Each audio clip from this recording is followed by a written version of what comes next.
Why has Aphex Twin, a man who says endorsements make his skin crawl, endorsed exactly one product in 30 years? And why is that product a sequencer? The answer is a sentence he gave an interviewer in 1993. He said, "Music that's out of time does my head in." This video is about what he was hearing and whether it's happening in your studio right now, and the one question that tells you if you need to even care. I write software and firmware for synthesizer manufacturers, and I teach audio plugin development in DSP in London. In the last video, the Chemical Brothers wouldn't let their computers anywhere near MIDI clock because of jitter. Now, in reality, unless you have 30 outboard vintage synths and you perform live to 50,000 people who all paid good money to come and see you, then this might not be the biggest issue in the world. But if you have a drum machine and a sequencer that is playing tight rhythm at the same time, maybe one inside the computer and one outside, all locked over MIDI clock, then maybe you do. Now, firstly, jitter impacts external sound devices, not plugins. So someone in the comments who said they'd been using Reason for years and never heard jitter is absolutely right. It doesn't exist. Now, Ableton's MIDI fact sheet on their website says it directly.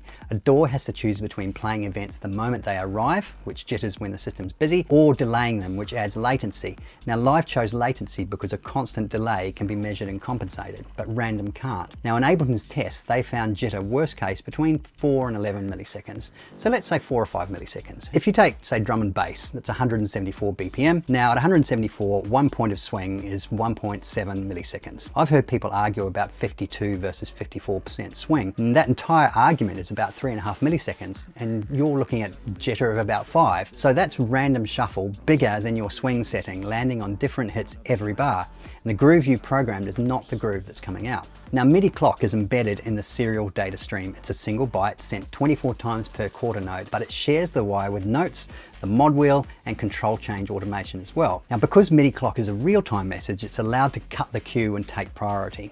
On a hardware sequencer, that privilege works perfectly. On a computer, the privilege is worthless. As we discussed last time, it gets stuck behind everything else. Now, clock used to have its own cable. This is called Roland's DIN sync. Now, they were dedicated pins carrying clock pulses and start-stop with nothing else on the line. It's one of the reasons why the 808 locks so tight. Now, MIDI absorbed that and kept the same 24 pulses per quarter note, but folded the clock into the data stream because one cable for everything is what made that standard universal and cheap. Now, Aphex Twin worked this out before most of the industry. He started by writing his own sequencing software and a Sinclair Spectrum.